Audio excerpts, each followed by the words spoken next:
Welcome to Women's Leadership Today. I'm your host, Nicolette Sorosky. Today we're discussing self-awareness with Nancy Schnoebelen Imbs, founder of Polished Communications and Personal Development. Nancy is an empowering leadership and professional development consultant, children's book author, and motivational speaker. Appearing monthly on KMOV's News 4 Great Day, she is also a contributor for many radio stations and podcasts. Drawing on over 25 years' experience in marketing, communications, and roles in leadership, she has a keen appreciation of the mindset and power it takes to change patterns of behavior. Welcome, Nancy. Thank you, Nicolette. You made me sound so good. I try. I want to boost you up. You know what I mean? Yes, well done. Well done. Like I said, today we'll be discussing the importance of self-awareness in the workplace and in our personal lives. Nancy, I know this is a topic you're particularly passionate about, so why don't you get us started by defining what self-awareness means for you? It is pretty self-explanatory, self-awareness, but tell us what it means for you and why it's so important for professionals today. Okay, so self-awareness is in a nutshell is knowing what makes you tick.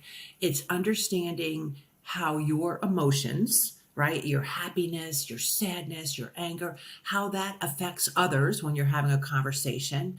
And on conversely, it's understanding how others' emotions are impacting you as you're having that conversation. So, there's so many areas of self-awareness, and hopefully we'll unravel that and get to that. But one of the key points of understanding self-awareness is you're just more meaningful in the moment, right? You understand why you're upset, and you're tweaking that behavior so you can have that conversation in a way that's productive and efficient. It's understanding you're giving a big pitch to a client. It's recognizing, hey, I'm a little nervous here, right? I need to win this for the company. They're counting on me. So you're going to focus on positive self-talk instead of letting those nerves or fears take over. So self-awareness is a key, as I mentioned earlier, pinnacle, apex of a skill in the leadership area. Let's talk a little bit about, you said using positive self-talk, right? And we've had a couple of conversations, and I recently read a book, The Confidence Code, and they talk about how self-talk, positive self-talk, saying things like "I can do it" or "I'm really confident," can actually have a negative impact because if you don't believe it, it's not going to work. Would you agree with that? Like, how do you consider positive self-talk, and how do you believe what you're saying, if that makes sense? Yeah, no, it totally makes sense. Well, first of all, going back to self-awareness, one of the key hallmarks to having high self-awareness is confidence, self-confidence. So if you are, getting geared up for, a budget meeting and you have to deliver, not so great news, you have the self-awareness, you have the confidence, you have that inner self-talk, right? To say, you know what, Nancy, you have to show a little empathy when you're talking, recognize the room, read the body language. Those are things that self-talk when you do have self-awareness, right? Because you're right. I mean, you can go into a big auditorium and speaking to thousands of people and say, I got this. But really you don't, right? Your behavior showing, you're reading your notes, you're shaking, whatever it may be. So we are all, this is funny about self-talk. We are our worst enemy, Nicolette, because we put so much pressure on ourselves to do our very best every day. And sometimes, to err is human. Sometimes we are going to make a mistake. Sometimes we are going to fail. And you know what? Self-talk, no matter how positive we want it to be, doesn't always go our way. But it's having that self-awareness, recognizing, you know what? I learned something with that failure. I learned something with trying a different approach, right? And so these are all different kind of stages we go through in developing our self-awareness. And self-talk is one of them. So self-awareness really develops that confidence, believing that positive self-talk. Then you're kind of saying. It's one way of developing, right? There's lots of Mhm. ways. Asking a colleague or a trusted friend, hey, how did I come across at that meeting? Was I humble? Was I sincere? Did I come across professional with gravitas and all those executive presence traits? When you ask somebody for candid feedback, that is a great way to develop as well. You know what, Nancy? You were a little off puttish on some of your comments, but there were people who wanted to ask you questions and you just kind of bypassed that and went on to the next part of your presentation.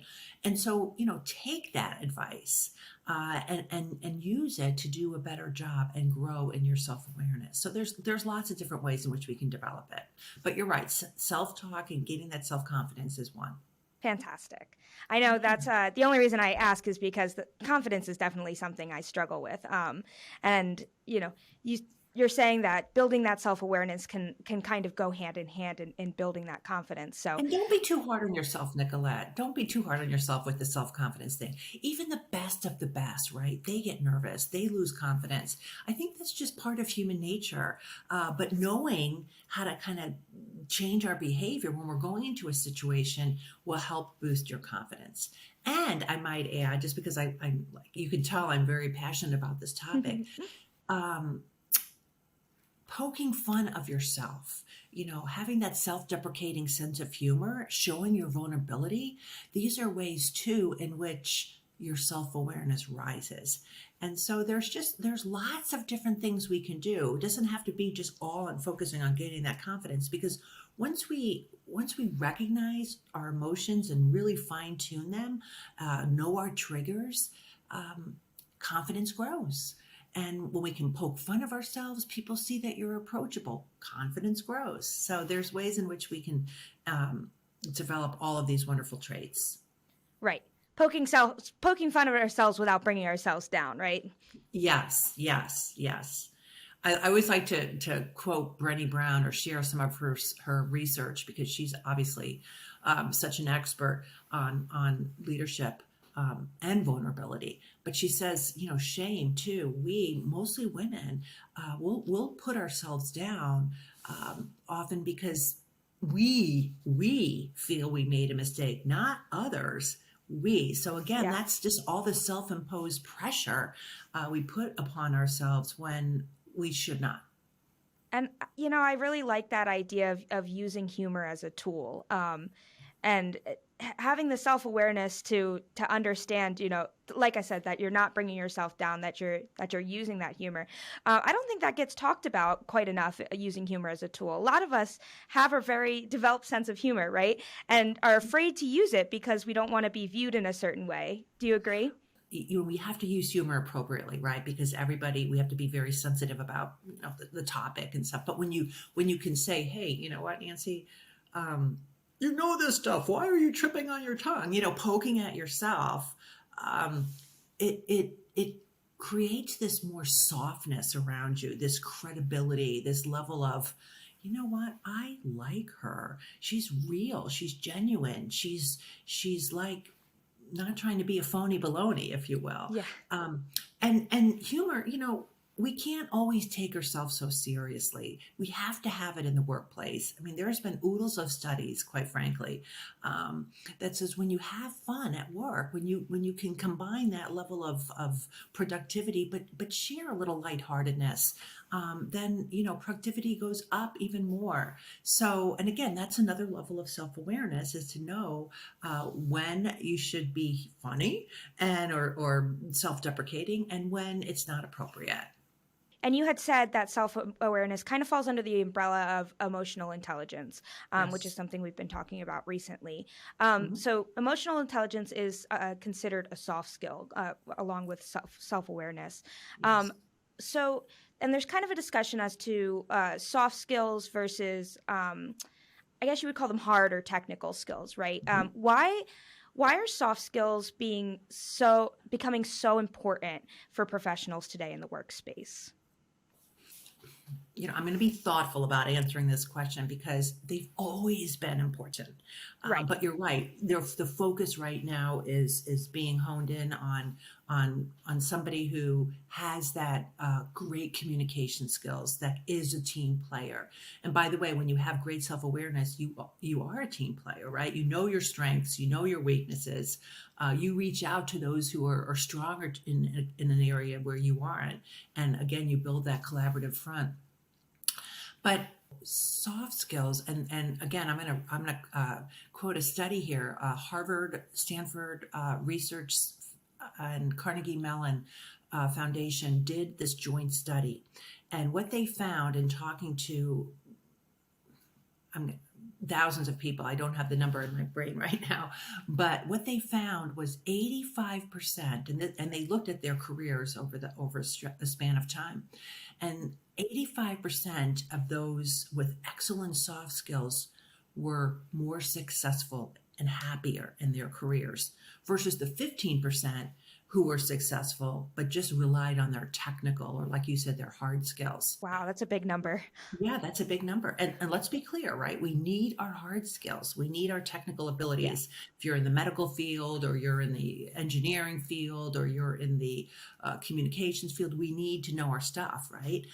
But to be able to do it in a way that's engaging, approachable, uh, team environment, being able to work as a team. These are the soft skills that are so critical in the workplace today. And so that's kind of the overwhelming facts, if you will, that yes, soft skills are as important, if not more, Hmm. than your technical skills. I don't know if it has anything to do with it, Nancy, also the shift lately to a more remote hybrid environment. Um, and being self aware, shows up in the workplace when you're interacting with your coworkers. And it's not that we're not interacting, we're just interacting in a different way. Do you Mhm. find that there are any unique challenges or that self awareness shows up any differently in the hybrid remote work environment? Yes, it's funny you're asking this question. I just had a conversation. I've been attending this conference here. I'm in Florida right now, and I wish I could show you my view in the back. It's the ocean, and it's just so peaceful. Um, Oh, I'm so jealous. I know. That's why I'm wearing my turquoise shirt instead of a sweater. Um, okay, so um, that is a very good question. And as I said, I was having this conversation with a fellow colleague, and his team is mostly remote, and the argument is they don't want to come back to the office because they're being very productive working in this remote situation. But in my conversation, I wanted to challenge and push back a bit and said, well, what about the lessons we learn at the water cooler, right? What about the teamwork, the camaraderie, the collaboration that often exists when you're at work, or when you're passing a leader in the hallway and you stop to have a quick conversation, and something spawns from that, mentoring, or hey, I'd like to introduce you to a colleague of mine, and I don't know, there's opportunities. And I don't want to make this a controversial topic or discussion on our podcast today, but I think if there was a happier medium, right? Because some people do like working at home and are very good at it, as they would be in the office. So I think it's a reflection of the company's culture and what Mhm. leaving that opportunity to come into the office. But I think time will tell. We're still in that finding stage of, is this good for morale, company culture, by not having them in the office? Are we able to raise the stature of our emerging leaders by not having them in the office? Um, it's tricky. I don't know. We'll see. So Nancy, when you're coaching, what signs do you see that would suggest that someone needs to work on their self-awareness in particular? Oh, golly. Well, first of all, we all can improve our self awareness, right? Nobody's 100% perfect. Although we may have high self awareness skills, there's always room for improvement.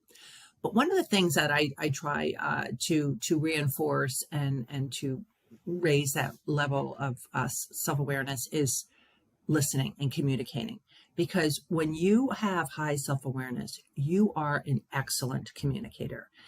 You get it. You're good at understanding that other person's feelings. So, for example, let's say you're giving a performance review, and it's not, going into it, that unfortunately the candidate or the coworker is not going to get the promotion that he or she is wanting to hear in that room at that moment.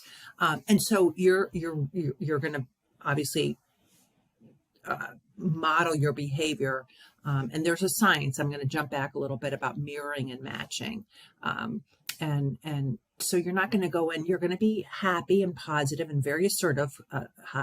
People with high self-awareness are very assertive in their communications. They're not aggressive. They're not bullies, but they're clear, they're direct, they're respectful, and they go in for that win-win. And so when you're having that conversation, knowing that you have to deliver some difficult news, you're paying attention to that person, right? She's obviously, or he's obviously excited to hear that this potential promotion. So you go in there and you say, Sue, I know you're a rock star in this organization. You deliver all the time. You're dependable. You're creative. You're innovative. You're just one of those all-star employees. But I know you're not going to like to hear this, because I'm not wanting to give you this news. Headwinds, budgets, companies' volatility right now. That's preventing me from giving you that promotion. But it will happen. Just be patient with me. It's going to happen. And so you're reading that person, and you're using your self-awareness. You're using your cognitive skills, your behavior, your emotions, right? Your psychological skills. All of that is part of self-awareness to have that conversation, to make it one that is understandable, effective, empathetic. And so, there's lots of ways to do things, but the person who has high self-awareness, they get it. They understand when somebody's upset, and that's where the mirroring comes into play. Or let's just talk about a personality style too. This may be a better example. Let's say the person with whom I'm talking to is very analytical. Give me the facts and just the facts. I don't want emotions. I don't want office gossip. I don't want anything flowery. Just the data, the metrics. Give me the facts. And so knowing that this person has that left brain personality, I'm not going to go in there, as this cheerleader and full of just chit chat, when I know that they like to communicate in a way that it's just clear and cut to the chase. And so mirroring their personality is self-awareness, right? It's saying, you know what, I respect his work or her work, and I get it. And so hence I'm going to communicate in a style that is comfortable for him or her. Same way with somebody who's emotional. Somebody is very emotional, and you're just going to tweak your behavior, right? You're going to mirror that again. Hi, Judy, great to see you. Maybe a pat on the back, calling them by their first name, having that little chit chat in the beginning. They maybe not want the details and all that, all the stats and data that the left brain person would want. They want more high level stuff, big picture.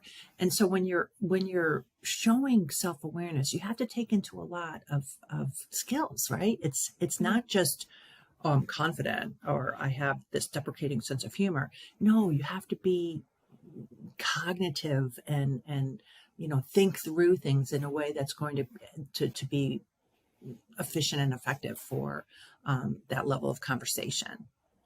And it's interesting. It sounds like, and correct me if I'm wrong, by kind of um, looking inward and developing this self-awareness, you're getting that better connection with the people around you. So it kind of sounds like if you're evaluating how you're doing with your own self-awareness, it's a good idea to kind of look at those outward relationships and see how you're connecting with other people. Is that correct? Bingo. Yes. Period. The end. You did it. Yay. You passed the, Yay! yeah. No, it's having that realistic self-assessment of yourself. Hmm. There's lots of ways that we were talking earlier about how do you develop your self-awareness. Well, you can take a personality assessment. There's oodles of them online, from Myers-Briggs to DISC to what color is your parachute. Was around when I was in the emerging leaders department or space at that time, but still around. And there's just so many different tests that you could take that will help guide you. Like, gosh, I didn't know that I was very uh, matter of fact, and I didn't like, to have these long-winded conversations. I thought I was a pretty outgoing person, right? Or, hey, I didn't realize that um, maybe my empathy isn't as strong as I thought it was. And so you learn things about yourself, and that will help you improve those gaps, right? To help become better in your self-awareness. And that's fun too, taking those quiz. I know. Yes and no, but I tend to be, again, nobody likes criticism, right? We always want to Mhm. hear the great news, but when it's done in a constructive, positive way, it's always great because then you can learn from that.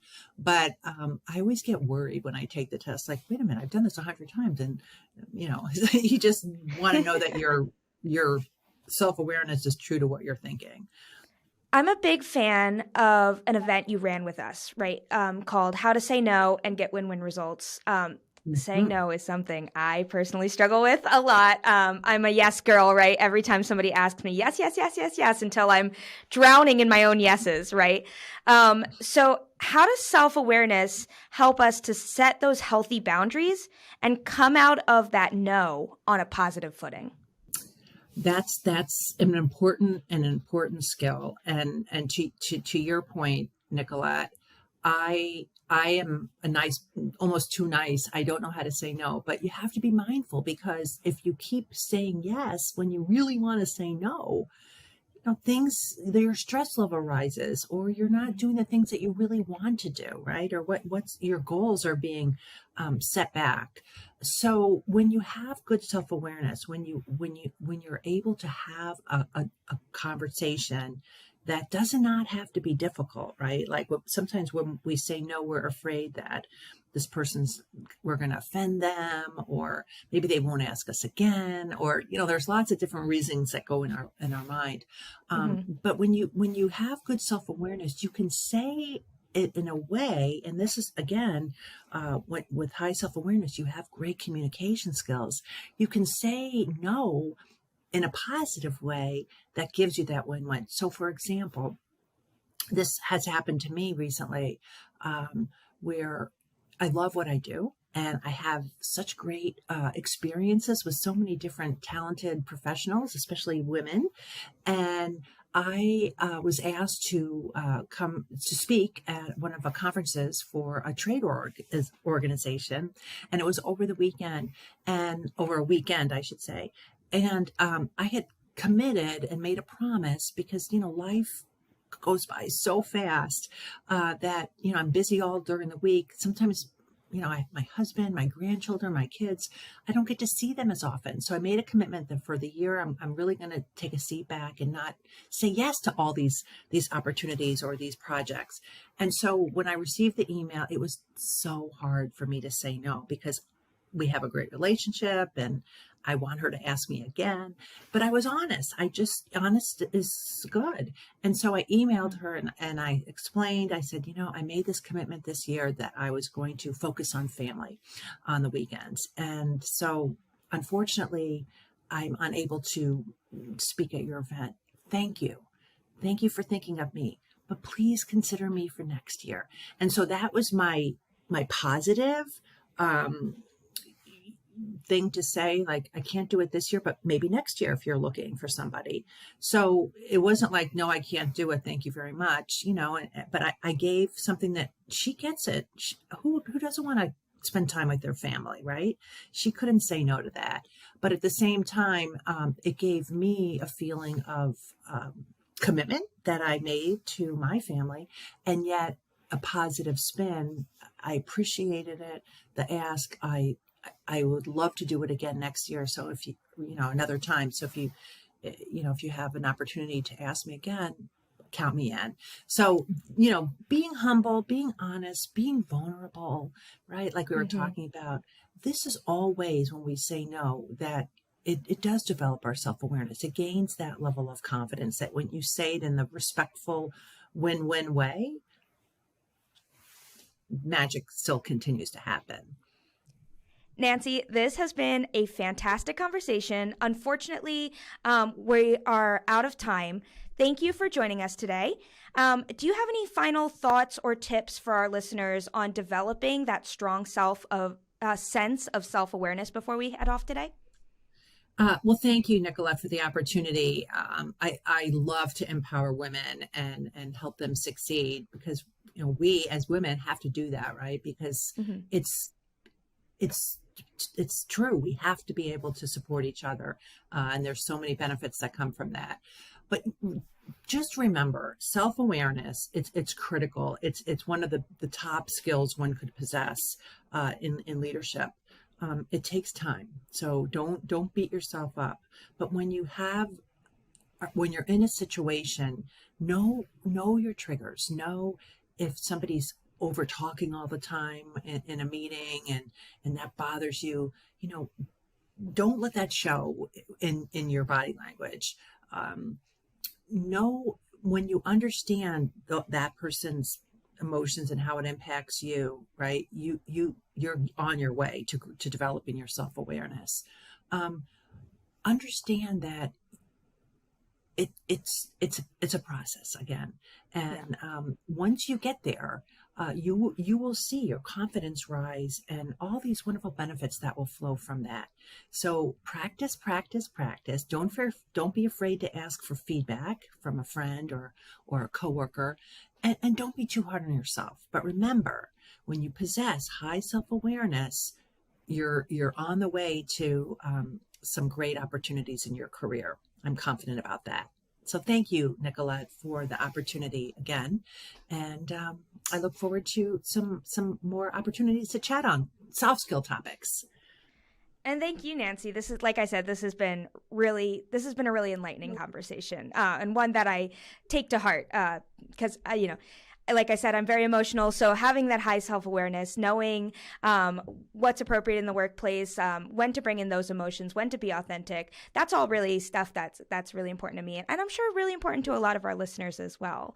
But that is all the time we have for today, unfortunately. We release 2 episodes every month. You're not going to want to miss a single one. You can now watch us on YouTube, listen to us on Spotify, Apple Podcasts, Google Podcasts, almost anywhere podcasts can be found at this point. Make sure to like, comment, and subscribe today, and follow along with us on LinkedIn, Facebook, Twitter, and Pinterest and Instagram. Thank you again, Nancy, and thank you to all of our listeners. Goodbye, everyone. Thank you for listening. Progressive Women's Leadership is passionate about providing the best tools to help you reach your fullest potential. Visit us today at progressivewomensleadership.com for access to workshops, articles, e-guides, and much more to help you further develop your skills and advance your career.